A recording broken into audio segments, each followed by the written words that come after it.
இப்போ தான் நம்ம சேனலுக்கு நீங்கள் முதல் முறையாக வரீங்கன்னா தயவுசெய்து கீழே இருக்கிற ரெட் கலர் சப்ஸ்கிரைப் பட்டன் அழுத்தி சப்ஸ்கிரைப் பண்ணிக்கோங்க. கூடவே அந்த பெல் பட்டன் அழுத்தி ஆள்னு கொடுத்துக்கோங்க.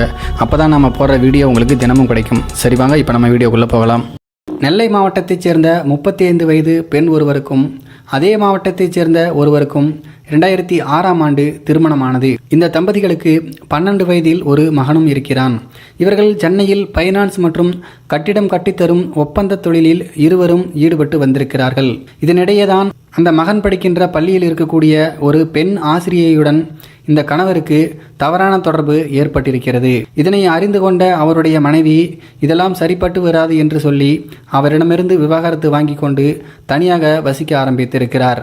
இருந்தாலும் கூட கணவருடன் தொழில் ரீதியான நட்பை தொடர்ந்து வந்திருக்கிறார். ஒரு கட்டத்தில் ஆந்திர மாநிலம் நெல்லூர் பாளையம் சந்திரபாடியம் என்கின்ற பகுதியில் நடைபெற்ற கட்டிடப் பணி தொடர்பாக சீனிவாச ரெட்டி என்பவருடன் அந்த பெண்ணின் கணவருக்கு நட்பு ஏற்பட சீனிவாச ரெட்டி இந்த தம்பதியின் குடும்ப விவரங்களை தெரிந்து கொண்டு இருவரையும் சேர்த்து வைப்பதாக கூறியதுடன் அந்த பெண்ணிடம் நட்பாக பழக தொடங்கினார்.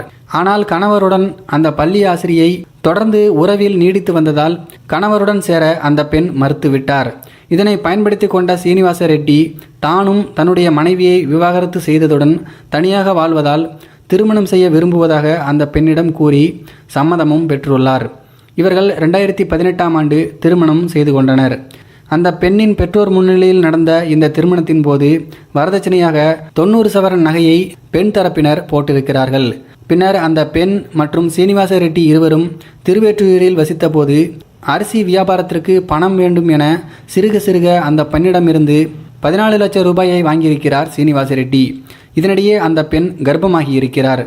அதையும் பல காரணங்கள் கூறி சீனிவாச ரெட்டி கலைக்கும்படி சொன்னதுடன் கடந்த 2 மாதங்களாக வீட்டில் தங்காமல் வெளியூரிலேயே இருந்து வந்திருக்கிறார் இந்த சீனிவாசன்.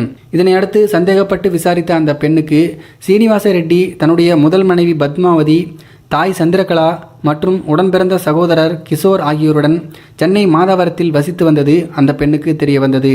இதனை கேட்க போன அந்த பெண்ணுக்கும் சீனிவாசனுக்கும் தகராறு உண்டாக கொடுத்த வரதட்சணையை அந்த பெண் திரும்ப கேட்க சீனிவாச ரெட்டி தலைமறைவாகிவிட்டார். இதனிடையே சீனிவாச ரெட்டியின் தாய் சந்திரகலா அந்த பெண்ணை வீட்டுக்கு சமாதான பேச்சுவார்த்தைக்கு அழைத்து சீனிவாசனின் முதல் மனைவி பத்மாவதி விலக வேண்டுமானால் 8 லட்சம் ரூபாய் வேண்டும் என கூறியுள்ளார். அதற்கு அந்த பெண்ணோ கணவர் வேண்டும் என்பதால் 6 லட்சம் ரூபாயை கொடுத்துவிட்டு அந்த வீட்டில் தங்கியுள்ளார்.